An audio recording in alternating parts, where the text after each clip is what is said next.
Well. Good afternoon, everyone. I say that. Coming in hot again today. Me and AJ literally like right through the door, right into the chair. So we made it. We're at Tuesday. I have no idea where my microphone cover went. So this is good times. This is what happens when you're just skating in under the buzzer there. April Marie here for those of you who have not been listening, filling in for Leland. Let's see, the rest of this week and early next week. So looking forward to that. AJ is getting a very late lunch today. So we're gonna let him be for a little bit until he gets settled in over there. It has been a relatively as news cycles go. This week is kind of slow. I mean, somewhat slow. We've got Trump doing an event right now. We're not going to cut to that because it looks like he's discussing. He is discussing the economy, but we'll keep an eye out on if he takes questions or veers off into Iran discussion or anything else. We are going to talk about some of the things going on. Oh my goodness.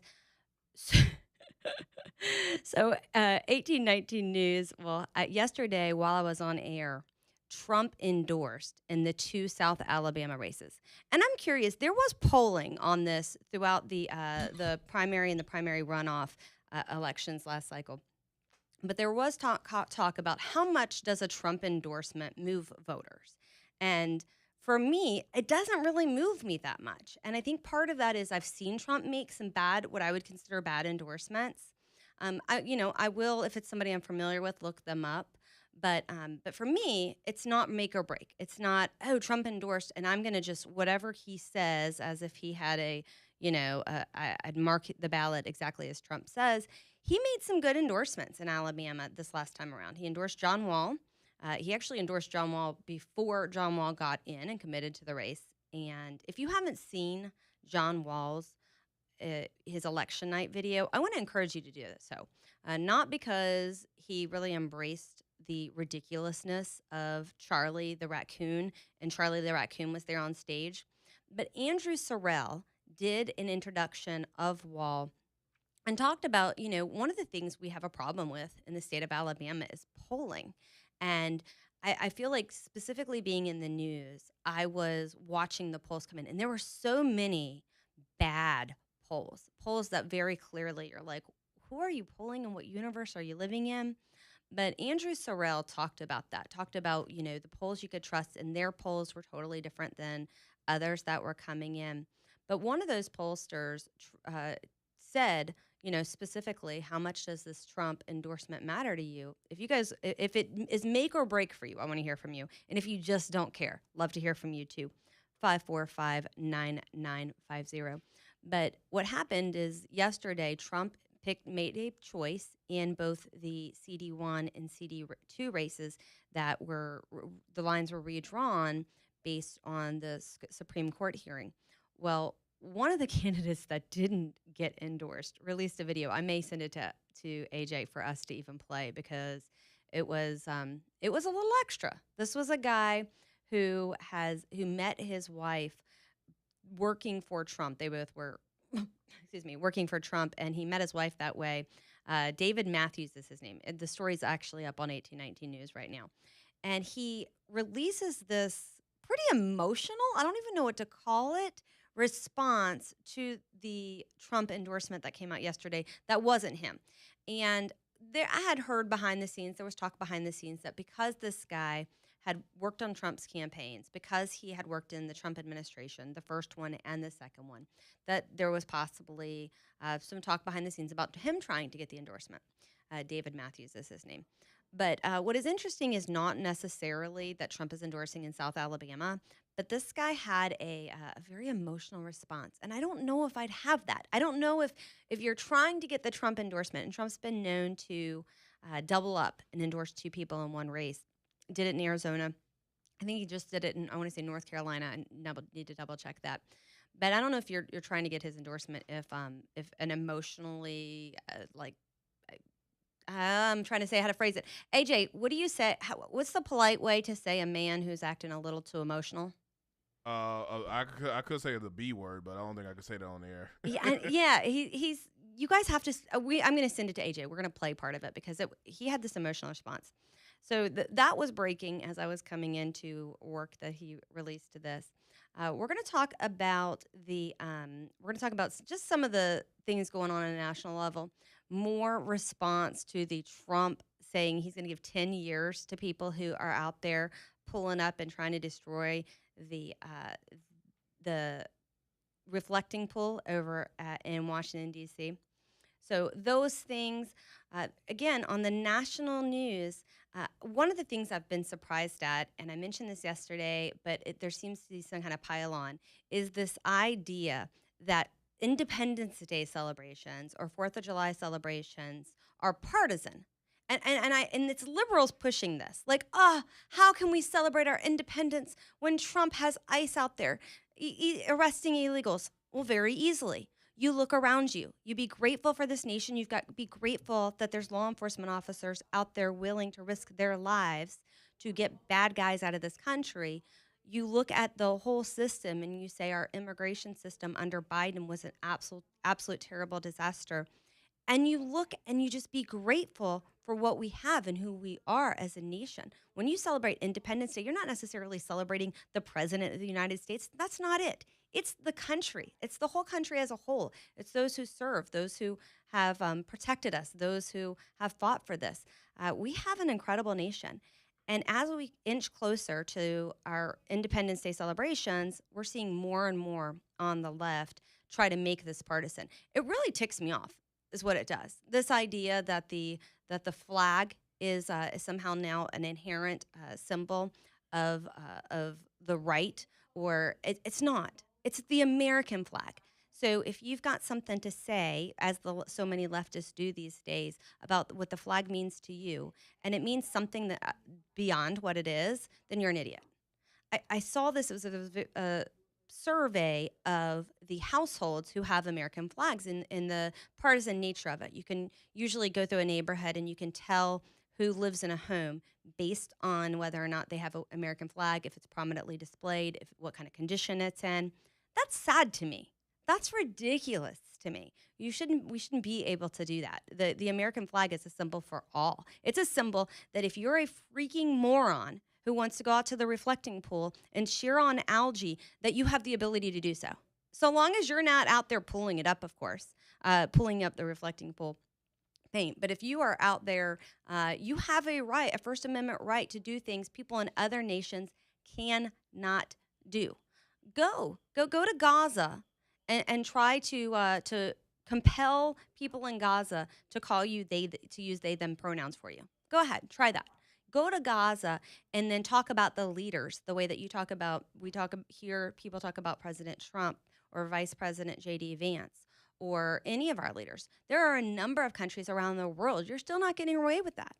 And so when the left looks at the American flag and says this is a symbol of of the right and of hatred and intolerance, like, you really need to go back to school.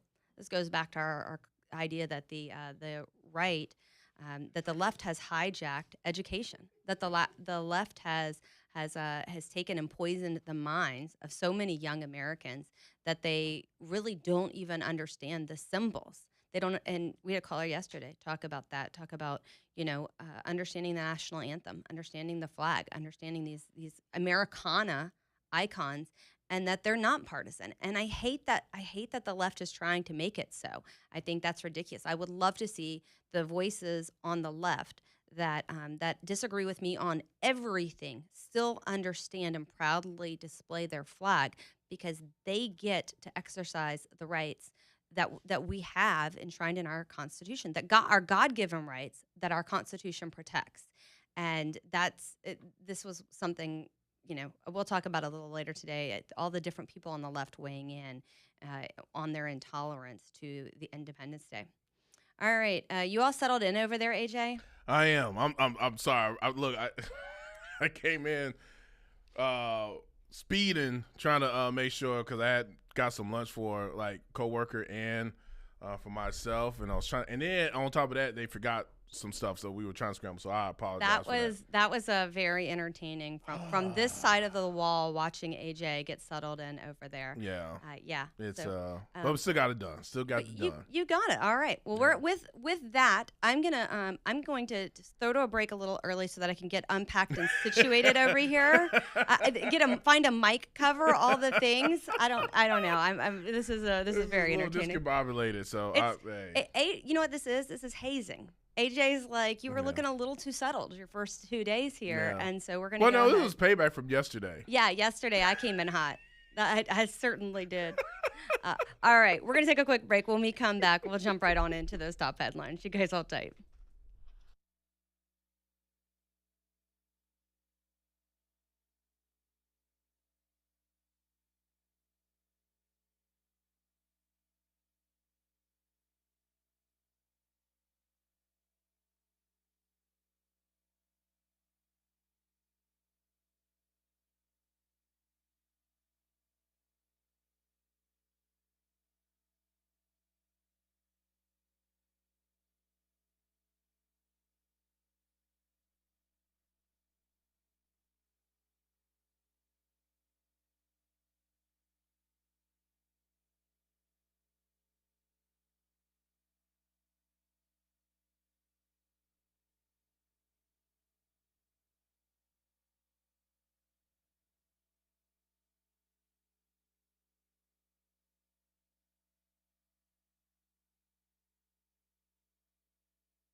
Well, good afternoon, everyone. April Marie here, filling in for Leland as we count down the days to Independence Day, the day we are, as a nation, supposed to celebrate our country. I'm going to get into a message from Tommy Tuberville here in a little bit about American exceptionalism. Still, absolutely, it's one of those, and I talked about yesterday the Democrats who would rather see the United States fail than have a Trump success. And if you watch what they're saying about Iran, you can really see this. The reflecting pond, which is such a should be an unimportant thing, and the left using this as just another Trump error. And you're going, is there anything you won't exploit and celebrate a Trump loss, even if it means that the U.S. as a whole loses? It's very bizarre to me. We've got Jamie on the line talk about the subject. Hey, Jamie, how's it going? Doing very well. I just wonder if y'all knew how to dispose of a retired flag. You know, once it gets tethered or worn out, and you want to replace your flag at your home. Do you know how to dispose of one? I can tell you. I was going to say, well, I know, and my church actually has a box to collect them for Boy Scouts who go to our church. But go ahead, and I'm glad you called about this, because this is something I very rarely get a little flustered at something. But I had a neighbor who had a flag flying recently that was in tatters. You know, the weather's been bad, but one of the storms really just got to this American flag. And it bothered me enough to make a call and say, hey, can you replace that? Tell our listeners how that goes. Well, you can either drop it off to a Boy Scout troop. You can drop it off at Lowe's. Most Lowe's will take them. Oh, I didn't realize Lowe's will take them. Yes, ma'am, they'll take them. Or VSW, they'll take them and dispose of them. And believe it or not, you can do it yourself. What you do is you fold it in the traditional triangle shape. You place it in a cardboard box, and you can either bury it or you can, believe it or not, burn it. But you take a moment of silence and you give it a traditional salute, and that's how you dispose of a what they call a retired flag. Well, I appreciate that's how you retire a flag. I appreciate that, and yeah, I think it's important. It's one of those things where maybe it's something people don't realize. I was mentioning Friday, I believe, the social media account of a guy who teaches young men these different skills that maybe their fathers aren't passing along or teaching them. And among the skills that he was teaching them was how to treat a flag, not letting it touch the ground, and how to properly retire one, and Exactly. how to fold Exactly. one. Don't let it touch the ground. Yes, ma'am. How to fold it and put it in a cardboard box. And like I said, you can either burn it or you can bury it. One of the two. Yep. But you always salute it and you give it a moment of silence. I was really impressed recently. Turning Point USA was running a drive I want to say it was in South Alabama, where if you had a flag that needed to be retired, they would give you a new one, because it is something we don't think about, and maybe it's something people need to think about here as we approach Independence Day. Do you have a flag flying at your house, or does your place of business? There was a school in Hoover that I saw a recent Facebook post about. Is like, okay, it's time for them to retire their flag. Do we need to raise money to get them another one? I think the city took care of it, but it was one of those situations where, it is respectful. It's respectful for the men and women who served, and for those, who genuinely love our nation. Oh yes, ma'am. I have one flying at my house. I'm a veteran. I draw 100% disability through the VA, and I served 13 years in the Army, and they took very good care of me. Well, thank you for your service, sir, and I appreciate you calling in with this reminder. Thank you. Yes, ma'am. Thank you. Bye-bye. All right, bye-bye. All right. I didn't push the button fast enough, AJ. It's all right. It is okay. So what are you doing about your missing lunch over there? Well. Are we making do? We're making it work. We're making it work. All right, fair enough. I did. So as I was leaving the house today, because I was like, I'm not gonna come in hot. I was here 10 minutes early, and so I walked out without my drink, and I had just taken my daughter I bribed her I had a carpet that needed to be cleaned, and so she said she would clean it while I was on air if I would take her to get a Starbucks, and that's like the best $6 or $7 ever, because she's vacuuming and shampooing and all the things. But I got myself one and then walked right out of the house with it because I'm so used to getting it on the way. So we're just a hot mess over here. The two of us cannot Look, be left alone. yeah, I mean, it happens. It's a Tuesday, so it's stuff like this. it's a Tuesday that's feeling like a Monday. Yeah. All right. Well, I talked a little bit about the and we'll get into that a little bit more later about the liberals, talking about liberals who don't seem to love our nation. ABC is pushing back on air about and if you haven't, who the heck watches? I watch The View or clips of The View for purposes of radio and for purposes of mocking people. Every now and again, I hear something. Oh, the host of Whoopi said this or someone said that, and I'm like, okay, I got to check this out. I went and looked at a couple of the JD clips of The View, but ABC is going all in because there is an FCC proceeding, and they're trying to get people to write in that in support of The View. What's happening is ABC is facing proceedings before the FCC because basically they're giving more time to the Democrat candidates, talking about them more, bringing them on as guests, and all these other things. The FCC is pushing for sanctions against the network for violating the equal time for opposing viewpoints. So basically, and we see this all the time. I mean, it is non-stop. And even though they're supposed to have a conservative view on there isn't always that. They'll go days of the week and say nothing but vile things about Republicans specifically, but conservatives. Even, I mean, genuinely, it doesn't even have to be partisan for them to take the side of basically any progressive, liberal, socialist, you name it, that's the side they're going to fall on 100% of the time. And when they do so, it's at the expense of the conservatives. They're not giving them an opportunity to weigh in or an opportunity for the other perspective. Yesterday, I was talking about college classes and this happening and students not feeling like they can give that other perspective. Well, ABC is now running a spot telling people to tell and I feel like this. I'm not going to tell you guys to go write the FCC, but I will say that I think it's comical because I think more of us who realize and recognize that not only are they doing this, they've been doing this for years. There's not a lot of times where I've shared a View clip, and by not a lot of times I mean never have I shared a View clip or talked about a clip from The View and had it been positive, like, oh, they nailed it, they got something right. No, because quite and honestly, and one of the things I enjoyed about the J.D. Vance interview about The View was he was like, okay, Whoopi goes off on this like insane tangent about Trump administration destroying Black history. And JD was like, hey, tell me about that. Tell me exactly what we're doing. And Whoopi talked in circles, made things up, parroted.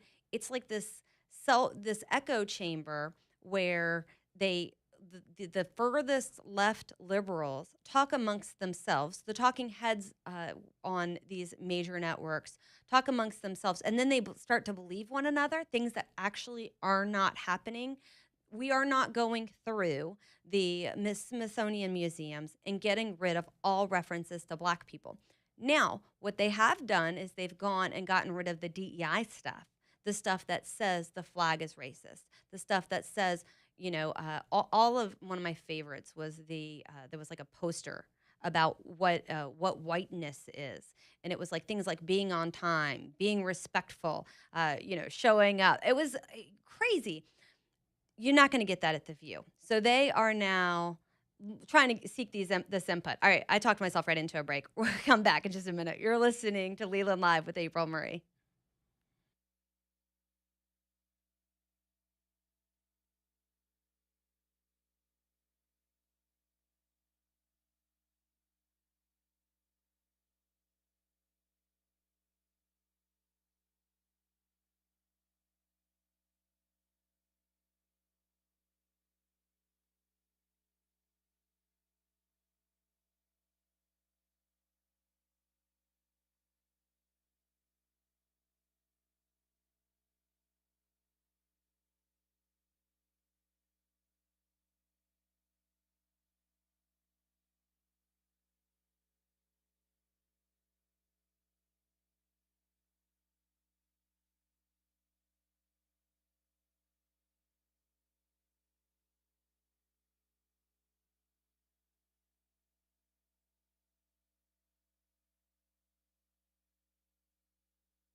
Well, good afternoon, everyone.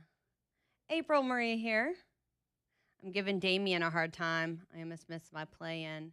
He was here yesterday. For those who haven't seen, he got married. He was here yesterday. He popped his head in, Mm-hmm. and now he left before saying goodbye. Dadgum, dadgum. All right. All jokes aside, congratulations to Damien. Very cool. I went through the pictures. Leland appears to be having a good time on his vacation, living it up. I'm loving this for everybody. I don't have any big summer plans yet.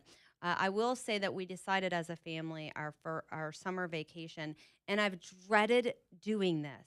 I've absolutely dreaded Disney, but we have decided to go to Disney, and so we're going to do a like park hopper situation Okay. because one wants to go to like Disney Magic Kingdom, and one wants to do gosh, what is Epcot, and so I haven't gone. I went to Disney 12 years ago. I went and spent like a couple of hours there because I'm an adult and didn't have any kids with me, and it was like a day trip. But we're gonna go and we're gonna do a whole 3 days. So I'm loving watching my friends in their summer trips and summer vacation. All right, I mentioned I was talking about the View, and now they are now asking their watchers, their viewers. I actually wonder what this has me thinking is we're about to find out how many people watch The View because they agree with them, or how many do what I call rage watching, which is put it on in the background because you're like, people can't exist who think this way, right? Like it's almost like a parody. I'm like, no, they believe that it's better to be a Hamas terrorist supporter than to be a Trump voter. They're messing with us, right? No, they're not messing with us. Their brains are so addled by the echo chamber they being not just The View, but mainstream media that they have created for themselves, that they do believe this. They do believe that there are third world countries out there that are better than the United States. You'll constantly hear them talking about our rights. And that's one of the areas where I get really frustrated because I talked about yesterday Terry Sewell. When you have someone who has watched for ABC, NBC, something like The View, which wasn't always as political as it is now, and certainly not as always as toxic. I'd say it's been pretty dang toxic since it started during for Trump first term. Then they got pretty happy about the Biden time, never once recognizing that he was going senile right in front of our faces, that he was getting lost on stage, that he had people propping him up and was doing crazy things. They never got critical of that. But for whatever reason, Trump term 2, woohoo, it is really as if this is turned into a propaganda program. Now, there's always going to be times in media and communication where you have people with strongly held beliefs. I have strongly held beliefs. Leland has strongly held beliefs. You can find it on a leftist radio station. But the difference is, there's a number of differences, but one of the biggest differences is the medium.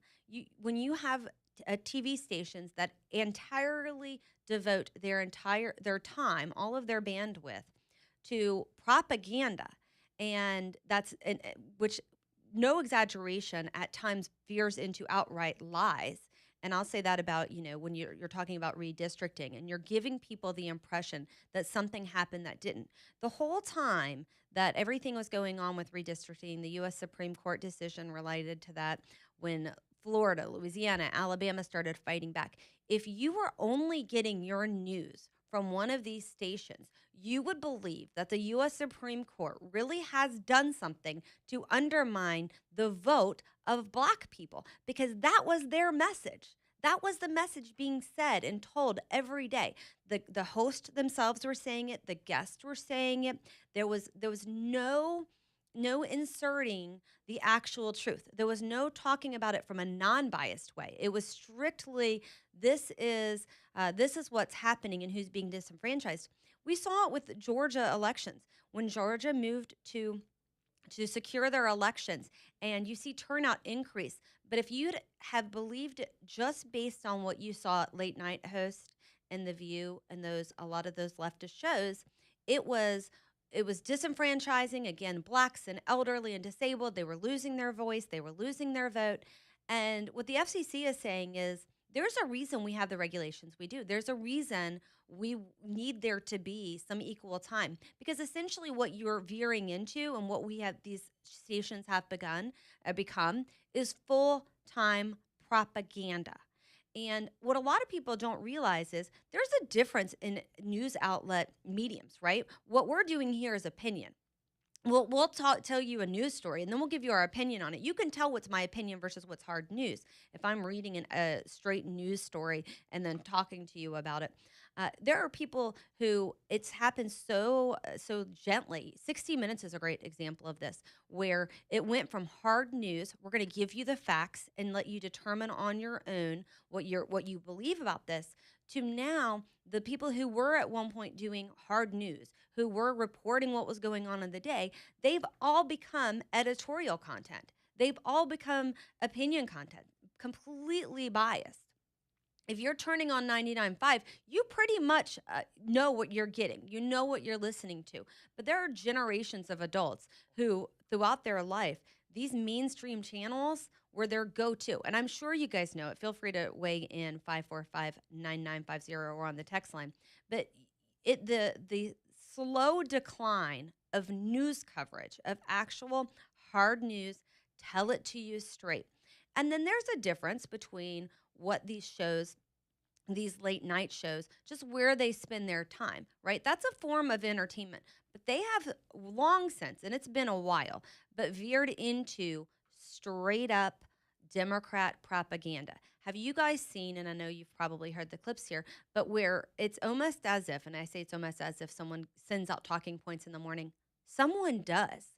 They're sending out talking points, these liberal Democrat talking points across the board to media on their via a press list or whatever it is, where they're getting their source from these same places. And then it doesn't matter where you are in the country, but watching and listening to hard news, what should be the news of the day. Trump went here. He made this announcement of this policy that does this. That's what hard news would say. It would say, Trump had a press conference, he had an event here, and, this is the new policy Trump's implementing. But that's not what they're doing anymore. Now they're saying Trump was here, he told all of these lies, he made all of these jokes, he's undermining you here, he's bad there, and there is no fair coverage. They have done away with it. The left has done away with, okay, we're going to let you guys know, this is hard news. And then we're going to have somebody pontificate on it. We'll bring both perspectives on. That's one of the things I love about talk radio. I absolutely love it when someone calls in, and this is a welcome invitation, but calls in and challenges what I think and believe. If you can have an argument with me, this is the what was Charlie Kirk doing when he was assassinated? He was saying, call in, let's talk about this. I tell people all the time, I don't want to just hear from people in my echo chamber. I have a lot of Democrats I surround myself with. As a matter of fact, one of my dearest friends is liberal, and she'll come. She lives in Florida now. She'll come. We'll hang out for days. We'll agree, like we're only going to talk about politics for a little while. And then we'll talk about, whatever the issue is. We only usually do one because we are so far apart on our politics. But, the last time it was actually education. We talked about public funding of education, and we were talking about the school districts and the number in just central Alabama of school districts there are. Because it's not even just Jefferson County, of course, right? You got Jefferson County schools, you got Birmingham schools, Homewood schools, you go on and on and on. And how these smaller districts, what are the advantages of this? To me, there's an advantage in communities being able to solicit input, right? Like you have your own school board, you know exactly who those members are. You can go talk to them. The bigger something gets, the less diluted your voice, the more diluted your voice becomes. And so, but that ability to get out of your echo chamber and listen to someone else's perspective. Okay, well, here's what you lose when you do that, right? You lose the collective buy-in, and if somebody in Gardendale or Fultondale or somebody in Clay isn't getting the same education as someone in Mountain Brook or Vestavia or Homewood or whatever it is, there are perspectives. And in general news, the kind of news you're not getting on these mainstream channels anymore, you would hear both perspectives, and then whoever is listening gets to determine. So I find it funny that these news stations aren't doing that, and they have no desire or intention to do that anymore.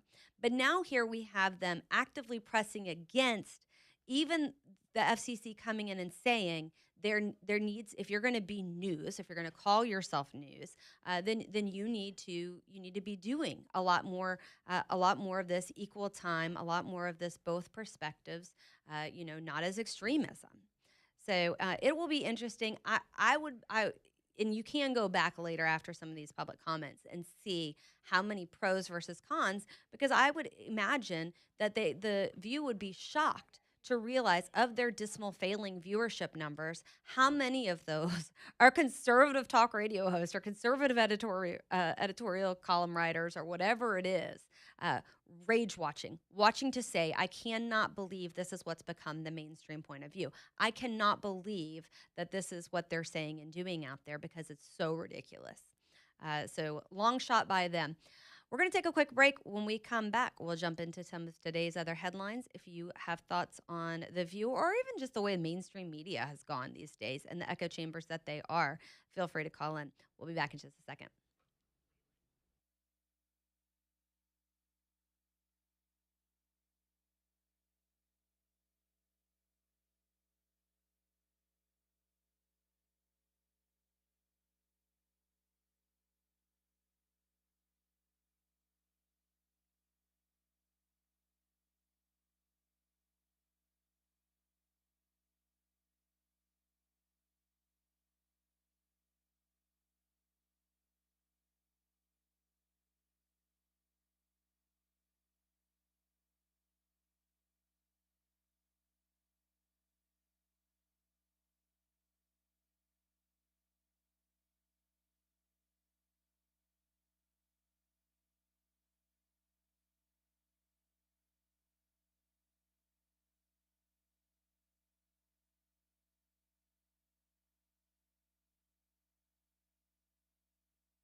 Well, good afternoon, everyone.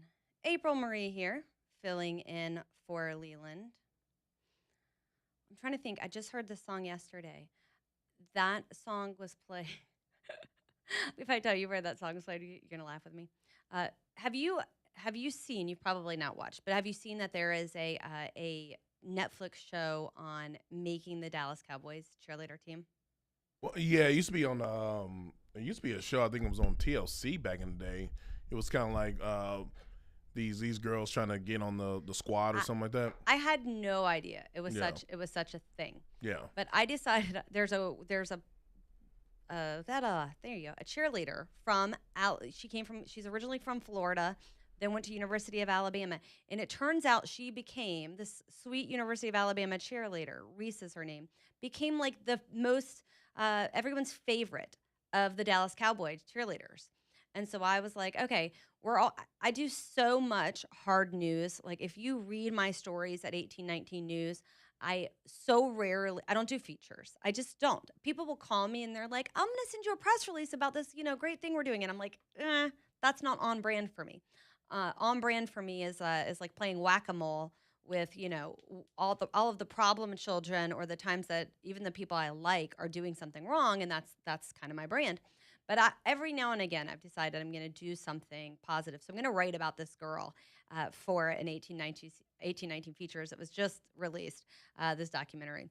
But they played that song. So that was my long way to say I heard that song yesterday. It was like the last song of the last show of the Dallas Cowboy cheerleader show.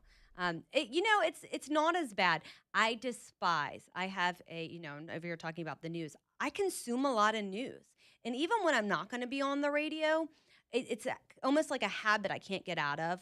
And psychiatrists will tell you, experts will tell you, don't wake up in the morning and then first thing you do, consume a bunch of news, because it's not like it used to be. People used to have newspapers delivered to their houses, and then you'd go through all the sections. You'd read the front page local news coverage. You'd read the features. You'd read the obituaries, the sports, and you'd have a well-rounded. Well, that's not the kind of news we're consuming these days. People who like politics are consuming, 80 or 90% of the content being politics. And then of that, you have a lot of it which is skewed one way or another with the bias. And so you're seeing everybody put in this negative light. And so even when I'm not on the radio, I still wake up, and one of the first things I do is kind of look at what's going on in the world around me. And then I do the same thing before I go to bed, like in the time, especially during the school year, when I'm getting the kids ready, doing homework and doing dinner and whatever. Then at the end of the day, I see if there's anything I missed while I was doing that. And so it's kind of fun so that's the most of the news I consume. It's kind of and I've railed against, I think it was last Friday, I was talking about having been in a hotel room and having looked at what was on TV, and I consider most of it garbage. It really is. I tell my kids this about, YouTube or social media. So much of the content isn't real content. You're not getting anything from it. It's a very shallow, vapid whatever. It's not making you think a certain way. It's not making you appreciate things. And so I say that to say, then I watched this reality show, and it wasn't as bad. All of this to say, it wasn't as bad as some of them that are out there. There are reality shows that even the commercials make me like want to hit my knees in prayer and go, is this what's going on in our country? Is this the way people are behaving? Is this what people are teaching their kids? The Dallas Cowboy cheerleader show, which again I watched for news purposes because I want to do a feature on this little girl from Alabama. It wasn't what news other reality things are. So just in case you were looking, AJ, for something to watch that does not have woke inserted in it, it doesn't have any politics whatsoever inserted in it, it wasn't terrible. That's my glowing endorsement. I did hear Will, the Chubb father, saying yesterday that he went and saw Toy Story 5 over the weekend. Right. And you were like, that's out. Are you going to go see Toy Story 5? I don't know. I may, take my son and daughter out there to go check it out. Like I said, I really haven't been to the movies in a minute. There's a couple of movies I do want to check out, but yeah. Yeah, but yeah. Yeah. I went through a dry spell. There was like a period of time where it was probably not an exaggeration, like 7 or 8 years where I did not go to the movie theater. And then my kids got to the age where they not only can they sit down for a movie, but they enjoy it. And so my son, they have annual testing, the students do, and my son did really, really well on his annual testing. And we got those results back at the end of the week last week, talking about like high 90 percentile. So really, really did well. And so I was like, what is it you want to do? And he wanted to go see Toy Story 5. And I wasn't expecting it to be so good, but it really was. It was the one, I think did I tell you Taylor Swift wrote a song for it? She actually wrote a country song for it. I don't know if you and Will talked about that yesterday. I had gotten home.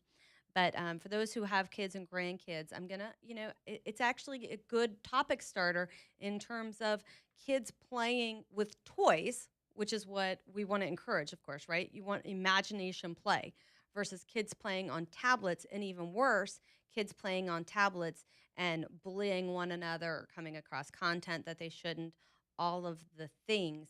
These are things that we didn't have to worry about, when younger generations, and now this generation is giving up their sweet toys for tablets, for which there are, good and bad things, but it's a sweet movie. All right. I have talked myself right out of this first hour and finally got my computer back up and running. Back in a minute, you're listening to Leland Live with April Murray.